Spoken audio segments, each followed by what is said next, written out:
Assalamualaikum warahmatullahi wabarakatuh. Perkenalkan, nama saya Windri Alda dari kelas 3 TIE dengan NIM 2255301197.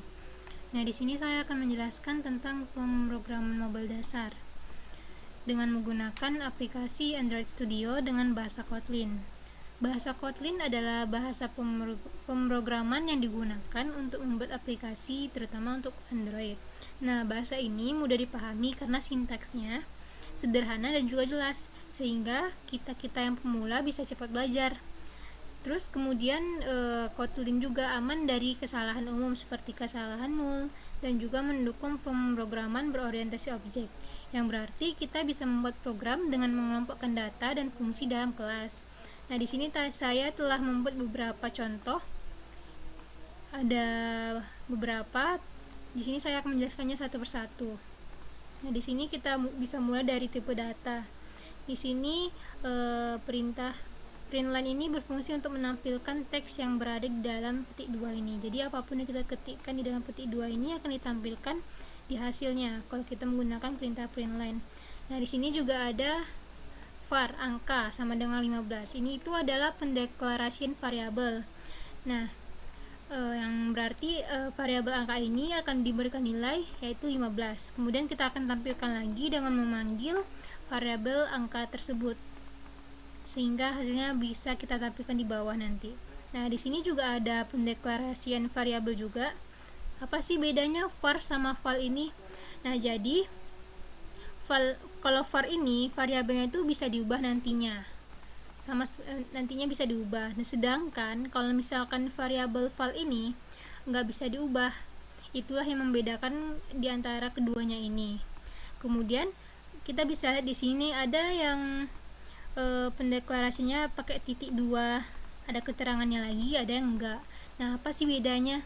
Jadi kalau misalkan yang long ini itu berfungsi agar Kotlinnya itu nggak akan bingung variabel yang kita deklarasikan. Bisa saja kan kalau misalkan kita deklarasikan angka aja dengan jumlah banyak, bisa jadi dia mendeklarasikannya itu adalah sebuah integer. Nah, jadi kita akan memperjelasnya dengan menambahkan long, short ataupun byte di sini. Kemudian di sini ada println untuk menampilkan hasil dan juga memanggil, ini pemanggilan variabel dari variabel yang telah kita deklarasikan di atas. Kemudian ini ada val huruf A.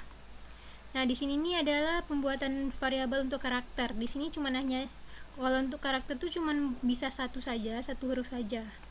Di sini juga ada pemanggilannya menggunakan huruf di sini. Di sini juga pendeklarasian variabel nilai boolean, di mana nilai itu bakalan true atau false atau enggak 1 atau 0. Di sini juga pemanggilannya. Kemudian di sini juga ini bedanya, ini pembuatan variabel untuk string. Nah, kalau untuk string itu harus petik 2. Di sini untuk pemanggilannya. Nah, ketika kita jalankan programnya akan muncul tampil seperti ini.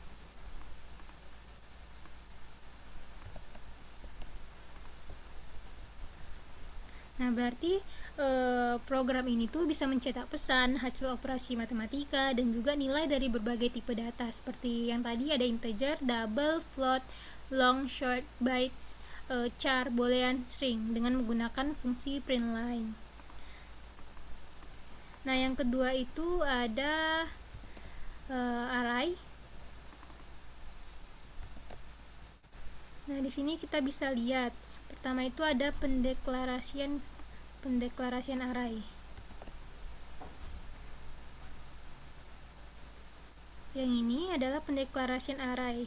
Di sini ada pendeklarasian array untuk string dan juga ada untuk integer. Dengan kalau misalkan yang string itu harus ada petik 2-nya, sedangkan integer tidak harus. Kemudian di sini ada pemanggilan untuk array yang kita buat tadi. Jadi di situ kan contohnya itu yang baris pertama itu kita memanggil data indeks 0. Nah, di sini nanti programnya akan memanggil data indeks 0 yaitu yang silahkan. silakan. Yang ini juga yang di bawahnya juga yang ketiga berarti yang saja, yang array saja ini.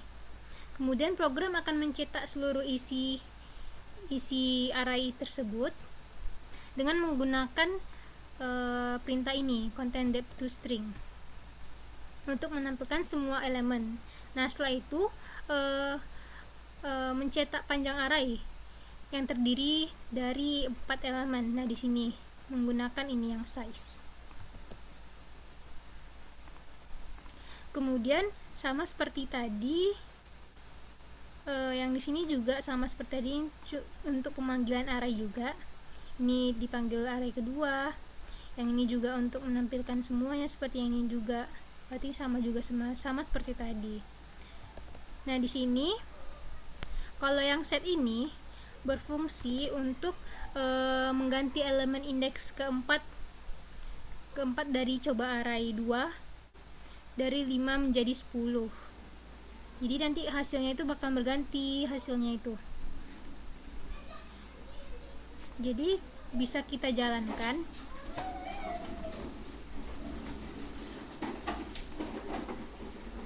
Nah, nantinya akan tampil hasilnya seperti ini. Jadi program ini tuh memperlihatkan bagaimana cara mengambil, mencetak, mengubah data di array menggunakan indeks di Kotlin. Nah, selanjutnya itu kita akan masuk ke collection.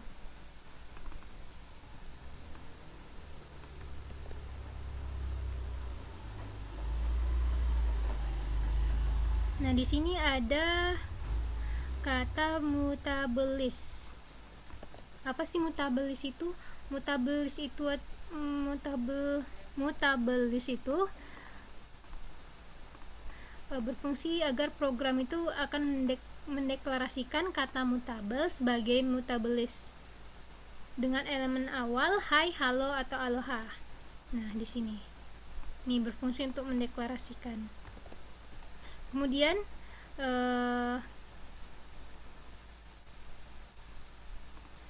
ini berfungsi untuk menambahkan, add itu berfungsi untuk menambahkan elemen hi ke elemen pertama di indeks 0, dihapus menggunakan, dan juga kemudian dihapus menggunakan remove add. Setelah itu program akan mencetak isi list setelah perubahan. Nih untuk mencetaknya. Kemudian ada kata mutable shuffle yang berfungsi itu untuk mengacak list. Nah, jadi elemen dalam list itu akan diacak, hasilnya dicetak untuk menunjukkan urutan baru elemen. Kemudian ada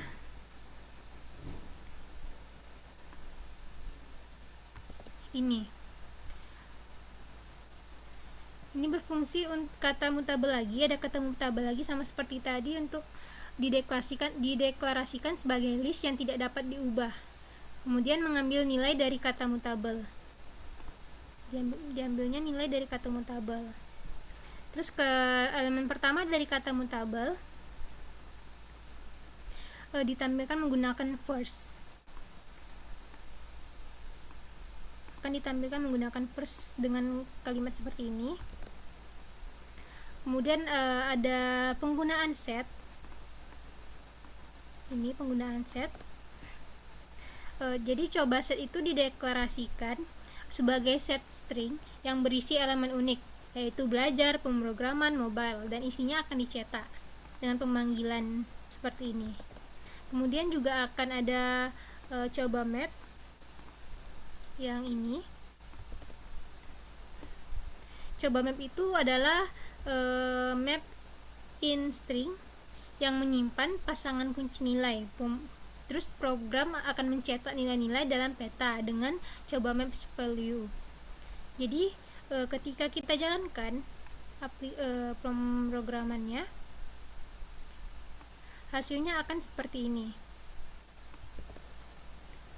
Nah, jadi program ini tuh akan menunjukkan cara menggunakan koleksi di Kotlin seperti mutable list, list immutable, set, dan map. serta operasi dasar seperti penambahan, penghapusan, dan juga pengacakan elemen. Nah, selanjutnya kita lanjut ke range. Nah, di sini ini yang pertama kali itu ada ini. Jadi angka 110 itu adalah range dari 1 sampai 10. Program memeriksa apakah angka 5 dan 11 ada dalam range ini dan akan mencetak hasilnya. True untuk 5 dan false untuk 11. Nah, kemudian ada range huruf yang di sini. Huruf AZ adalah range huruf dari A hingga Z. Jadi program akan memeriksa keberadaan huruf R dan U dan mencetak true untuk R dan false untuk U. Kemudian akan ada ini pengulangan dengan for. Dengan kita menggunakan loop for, program mencetak angka dari 1 hingga 5. 1 sampai 5.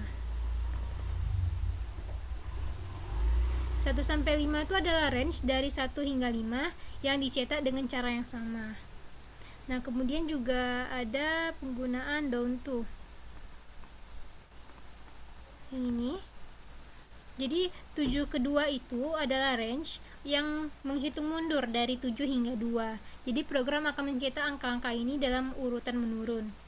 Nah, ketika program ini dijalankan, akan muncul tampilan seperti ini hasilnya.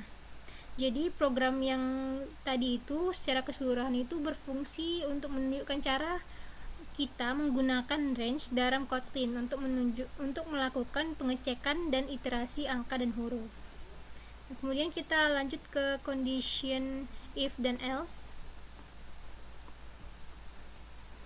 Condition. Nah, di sini adalah contoh program menggunakan if dan else.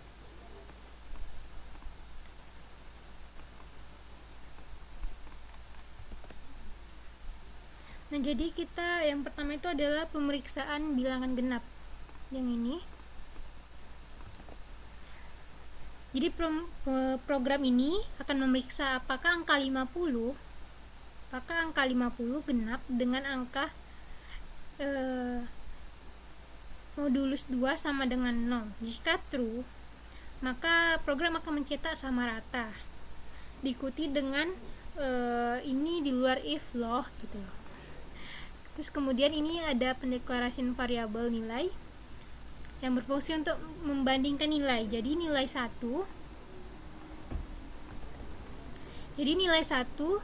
sama dengan 3 dibandingkan dengan nilai 2 sama dengan 5.5.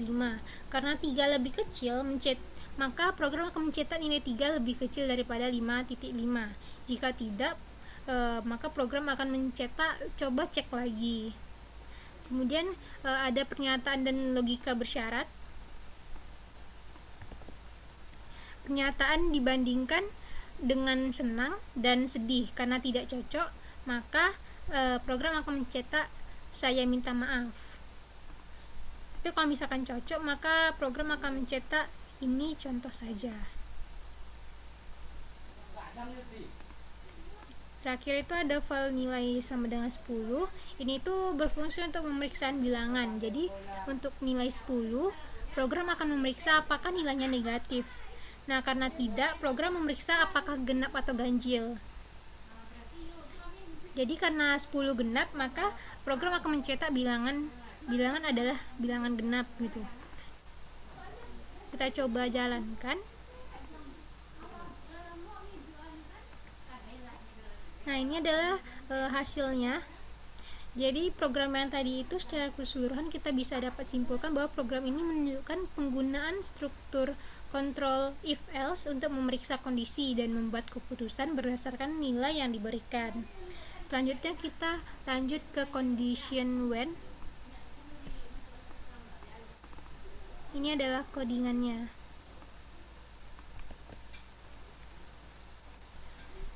Yang pertama itu di when itu kita ada pemeriksaan huruf vokal. Jadi program akan menggunakan when untuk memeriksa huruf E.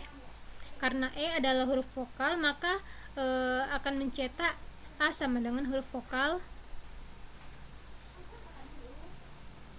dan seterusnya sampai sini.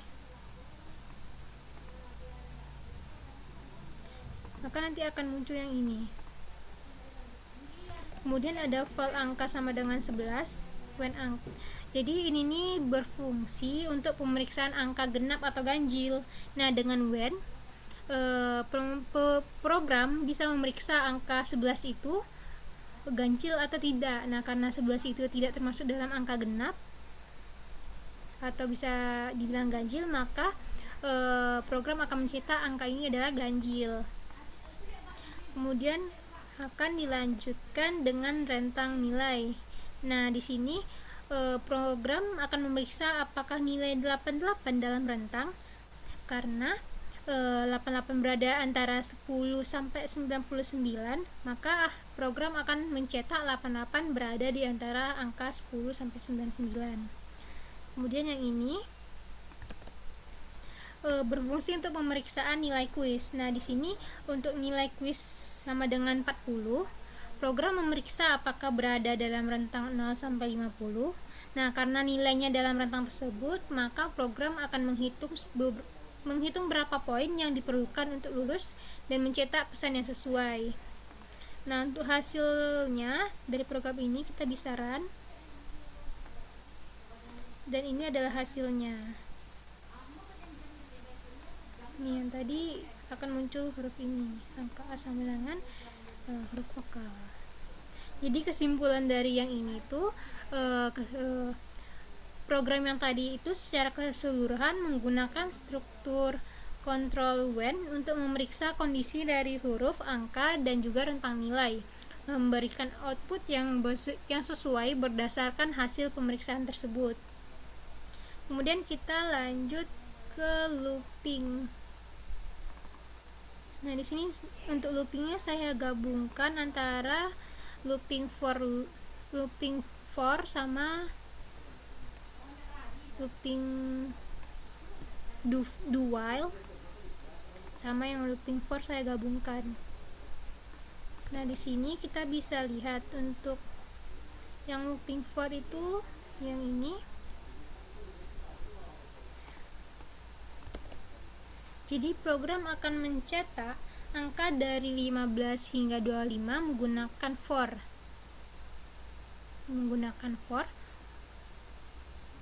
dan setiap elemennya itu dalam array kampusku, dimana array berisi nama-nama kampus.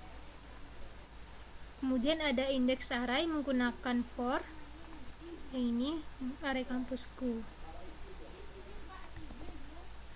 Kemudian ada index array menggunakan for dan indices, yang ini indices. Program akan mencetak isi array kampusku beserta indeksnya.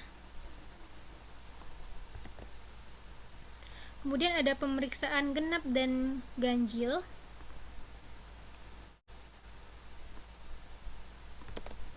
Pemeriksaan genap dan ganjil. Jadi pada array coba array, program akan menggunakan with index untuk mencetak setiap elemen dan indeksnya. Jika elemen genap, maka program akan mencetak bilangan genap. Jika ganjil, maka mencetak bilangan ganjil. Nah, kemudian ada pengulangan dengan while, yang ini. Berarti tadi ada 3, ada yang for, ada yang while, sama yang do while. Jadi kalau yang while ini,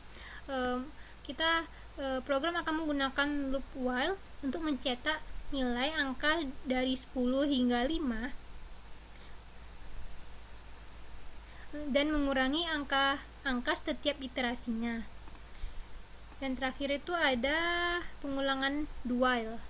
Nah, kalau pengulangan do while ini dalam loop do while, program akan menambahkan 10 ke nilai dan mencetaknya hingga nilai lebih dari 50. Nah, jika program kita jalankan, akan seperti ini hasilnya.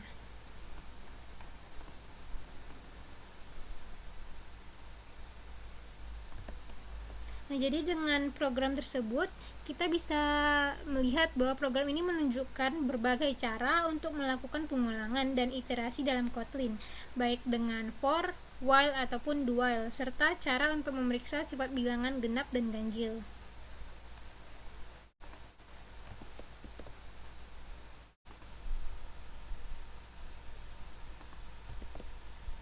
Nah, selanjutnya saya akan menjelaskan tentang constraint layout dasar. Nah, di sini kita bisa melihatnya di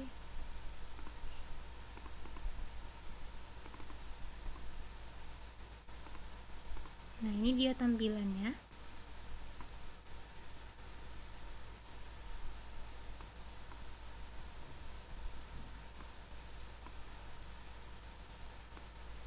Nah, kita bisa lihat di sini. Jadi constraint layout itu adalah jenis layout di Android yang memungkinkan kita untuk menempatkan elemen UI seperti edit text, button, dan juga text view dengan fleksibel dan responsif. Nah, dengan menggunakan constraint pada elemen, kita dapat menentukan posisi dan juga ukuran elemen berdasarkan elemen lainnya atau tepi layout. Misalnya kita bisa mengatur elemen untuk berada di tengah atau menempel di sisi layout dengan memudahkan dalam membuat tampilan yang rapi tanpa perlu yang membuat yang lebih kompleks lagi. Nah, jadi di sini tuh layout layout saya berisi 2 edit text untuk input angka dan 2 tombol button untuk memulai perhitungan. Jadi kita untuk tombol-tombol itu bisa kita cari di sini saja, lalu kita drag and drop saja ke area sini.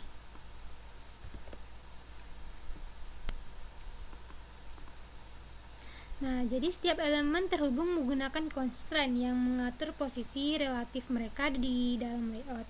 Nah, seperti menghubungkan tombol ke edit text di atasnya dan text view di samping tombol untuk menampilkan hasil perhitungan. Nah, saat membuka file XML layout, secara otomatis kita akan masuk ke tampilan visual. Nah, di sana kita bisa melihat desain layout dalam bentuk gambar dan elemen-elemen UI. Nah, kita bisa mengklik dan menyeret atau drag and drop elemen seperti yang tadi ke posisi yang kita inginkan di dalam layout. Nah, ketika kita menyeretnya, maka elemen-elemen tersebut akan menunjukkan garis panduan. Contohnya seperti ini, ada garisnya.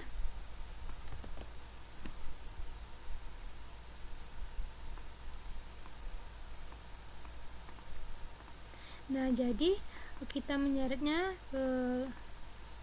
akan ada garis panduan yang akan membantu kita untuk mengatur posisinya.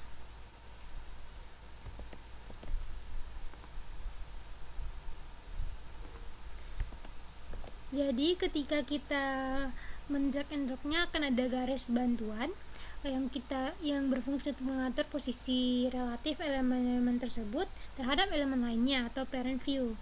Nah, setelah menempatkan elemen di posisi yang kita inginkan, garis-garis constraint akan otomatis muncul. Nah, kita bisa menyesuaikan constraint ini dengan menentukan hubungan elemen dengan sisi lain dari layer atau elemen lainnya. Misalnya posisi di kiri, kanan, atas, atau bawah. Nah, constraint ini mengatur tampilan elemen secara responsif pada berbagai ukuran. Nah, biar tampilannya lebih sesuai dengan yang ada di HP, jadi kita bisa menentukan batas atas, batas kiri, dan juga batas kanannya. Caranya itu kita bisa diklik lama-lama terus kita tarik ke kanan. Ini untuk menentukan batas. Jadi kalau misalkan kita nggak melakukan seperti itu, maka ketika kita meletakkan button ini di tengah, maka akan nanti tampilnya di HP itu bisa di kiri atau di atas gitu, karena kita tidak menentukan parent barisnya. Nah, jadi di sini kita desain sesuai dengan yang kita inginkan. Kemudian kita akan melihat akan otomatis muncul atau terbentuk sintaks dari icon-icon ini. Kalau misalkan ini tidak muncul activity main, kita bisa klik kanan di sini dan go to XML. Nah, di sini saya akan menjelaskan. Nah, di sini itu ada beberapa komponen, di sini sebenarnya sudah otomatis muncul dan kita bisa mengganti nama-nama dari komponennya itu. Contohnya di sini yang awalnya dari yang defaultnya, jadi di sini saya ubah menjadi input. Di sini juga saya ubah namanya biar lebih mempermudah. Nah, di sini untuk input angka ini ada input angka input 1 dan juga input 2 di sini. Nah, jadi itu tuh digunakan untuk menerima input angka dari pengguna. Nah, keduanya diatur untuk menerima hanya angka. Kemudian ada tombol hitung. Yang ini, yang button. Nah, ada dua juga di sini buttonnya. Ada yang button hitung 1 dan juga button hitung 2. Nah, untuk button hitung ini digunakan untuk memicu perhitungan. Jadi tombol pertama berada di bawah input 1 dan yang kedua di bawah input 2. Nah, yang untuk menampilkan hasil ada di text view. Yang ini ada dua juga, yang ini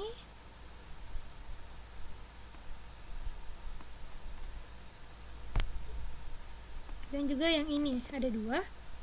Jadi dua text view ini yaitu result 1 dan result 2 digunakan untuk menampilkan hasil perhitungan. Nah, keduanya terletak di samping tombol masing-masing. Jadi kesimpulannya itu layout ini dirancang untuk mengambil dua input angka dan memprosesnya dengan dua tombol terpisah dan menampilkan hasil di samping tombol. Kemudian kita akan masuk ke logika pemrogramannya. Ada di bagian main activity. Nah, di sini adalah logika kita untuk mengatur logika aplikasinya.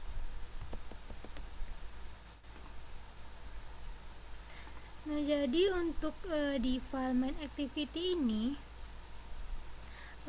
codingannya akan seperti ini.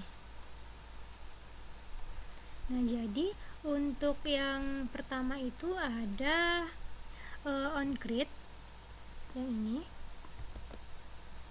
Nah, jadi onCreate ini dipanggil saat aktivitas dimulai.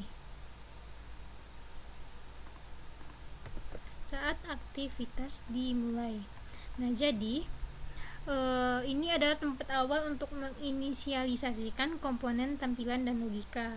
Kemudian ada super onCreate. Nah, kalau yang ini tuh untuk memanggil metode dari superclass untuk memastikan aktivitas diinisialisasi dengan benar. Kemudian ada enable edge to edge yang berfungsi untuk memungkinkan tampilan mengisi seluruh layar, termasuk area di sekitar sistem, status, dan navigasi. Nah, kemudian kita akan mengatur padding untuk menghindari overlay dengan codingan yang ini. Jadi di sana itu view compat itu yang berfungsi untuk menetapkan listener untuk mendeteksi perubahan ukuran jendela seperti ketika sistem bar atau status bar dan navigation bar muncul atau menghilang. Nah, ketika insert diterima, padding diatur pada constraint layout untuk menghindari konten tertutupi oleh sistem bar. Nah, kemudian kita akan menginisialisasikan komponen UI.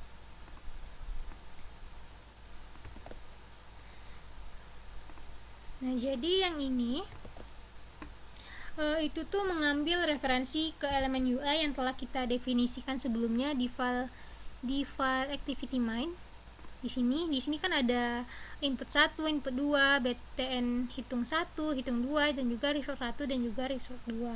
Nah, jadi kita di sini panggil lagi di file main activity. Nah, jadi yang untuk yang pertama itu ada input 1. Itu tuh berfungsi sebagai edit text untuk input angka pertama. Terus ada btn hitung 1 adalah button untuk menghitung nilai dari input 1. Nah, yang ketiga itu adalah result 1 adalah text view untuk menampilkan hasil dari perhitungan yang telah dilakukan untuk angka yang pertama. Di sini juga sama seperti tadi. Bedanya ini untuk yang keduanya. Kemudian kita akan mendefinisikan logika untuk tombol hitung 1 yang pertama ini.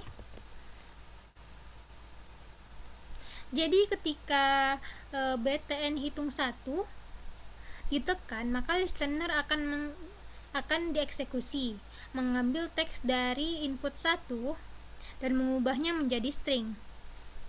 Nah, jika input tidak kosong, maka akan menghitung dari angka tersebut dan menampilkan hasil di result 1.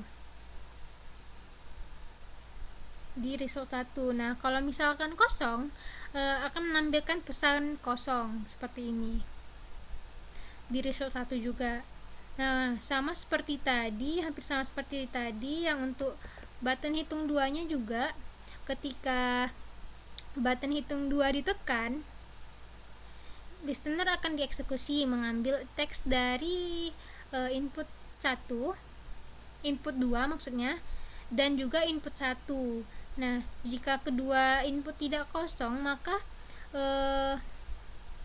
akan menghitung hasil kali antara angka dari input 1 dan juga input 2. Lalu akan menampilkan hasil di result 2. Dan kemudian akan mencetak pesan di log dengan nilai A, memanggil nilai A, yaitu hasil dari input 1 dan input 2. Dan jika salah satu input kosong, maka akan menampilkan pesan kosong di result 2.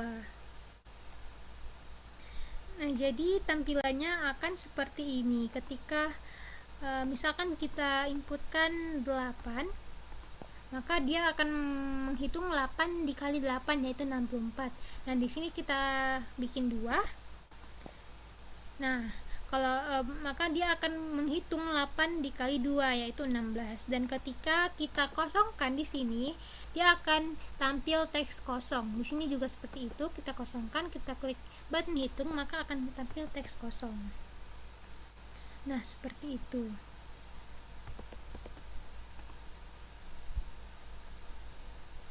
Nah, saya akan jelaskan lebih detail tentang pengambilan value dari komponen.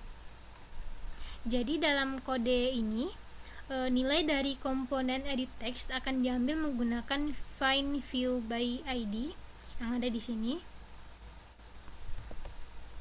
Misalnya untuk mengambil nilai dari input 1, kita akan menggunakan var input 1 edit text find by ID r.id.input 1.